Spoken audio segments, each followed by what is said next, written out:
Terimalah salam hangat kami dari HKBP Kernolong, HKBP tertua di Pulau Jawa. Bapak, Ibu, dan Saudara yang dikasihi oleh Tuhan Yesus Kristus, sebelum kita mendengarkan firman Tuhan malam ini, marilah kita berdoa. Ya Tuhan Allah Bapa kami di dalam anak-Mu Yesus Kristus, kami bersyukur atas pemeliharaan-Mu sepanjang hari ini, sejak kami bangun dalam aktivitas kami, hingga pada malam hari ini Tuhan, kami mau beristirahat. Kami mau mendengar firman-Mu ya Bapa. Biarlah Roh-Mu yang kudus, yang memelihara hati pikiran kami, memberikan hikmat, pemahaman, serta menguatkan kami melakukan kehendak-Mu. Terima kasih ya Bapa, dalam anak-Mu Yesus Kristus. Amin.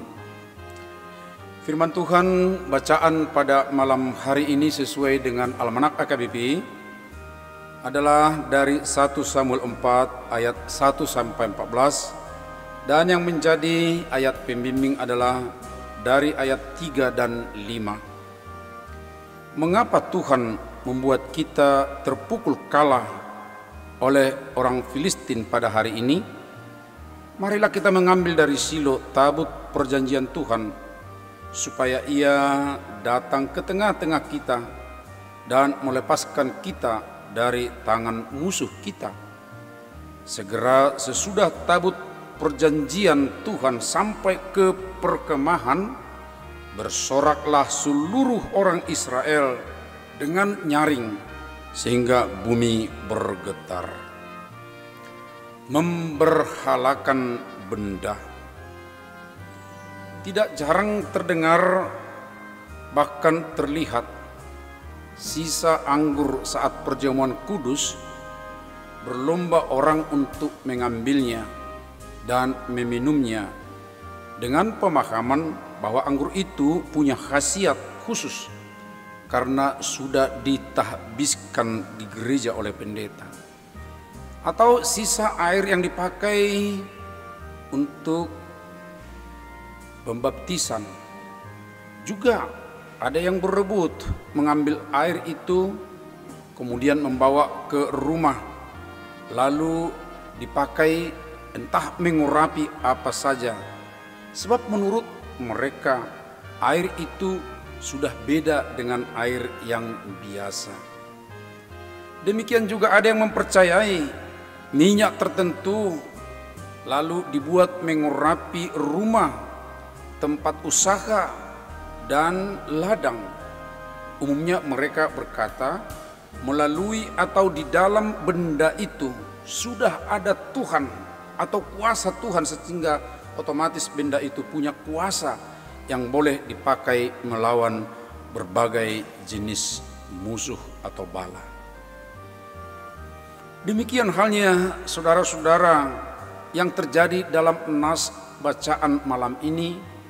Ketika Israel kalah melawan Filistin, mereka sadar bahwa Tuhan tidak berpihak kepada mereka. Lalu mereka mengambil tabut perjanjian yang mereka anggap sebagai simbol kehadiran Tuhan yang berada di bait Allah di Silo. Walaupun di situ ada imam-imam muda yang bernama Hofni dan Pinehas, yaitu anak-anak Eli, tampaknya tidak memberi penjelasan tentang kedatangan mereka mau mengambil tabut itu dan untuk dipergunakan untuk apa. Mereka sangat bersuka cita ketika membawa tabut perjanjian itu, dan mereka bersorak-sorai sedemikian rupa hingga disebutkan sampai gemetar bumi oleh sorak-sorai mereka.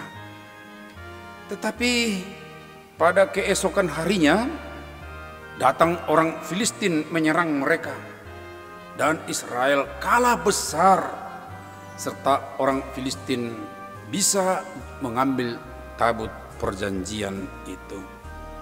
Lalu muncul pertanyaan, apakah Allah tidak berpihak kepada Israel melalui tabut perjanjian itu? Ya, benar.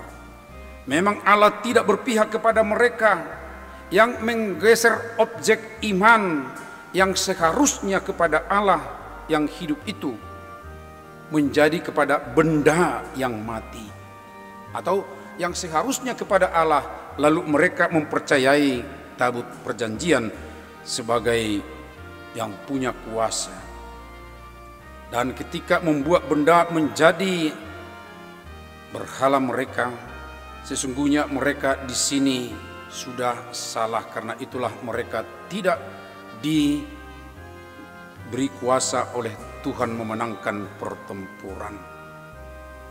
Saudara-saudara, mereka yang sudah menaruh berhala ini tentu dibenci oleh Tuhan. Sementara kita juga perlu memahami apa sih artinya kalau disebut berhala. Kalau kita membaca dalam Kamus Besar Bahasa Indonesia, berhala itu artinya adalah patung dewa atau sesuatu yang didewakan, yang disembah dan dianggap memberi kekuasaan atau kekuatan. Atau benda itu sekarang mereka anggap disitulah kuasa yang bisa menolong mereka. Itu pengertian berhala itu. Dan Israel pada saat itu sudah memperlakukan tabut perjanjian menjadi berhala. Lihat, Israel tetap kalah sebab Tuhan tidak menghendaki mereka berlaku seperti itu.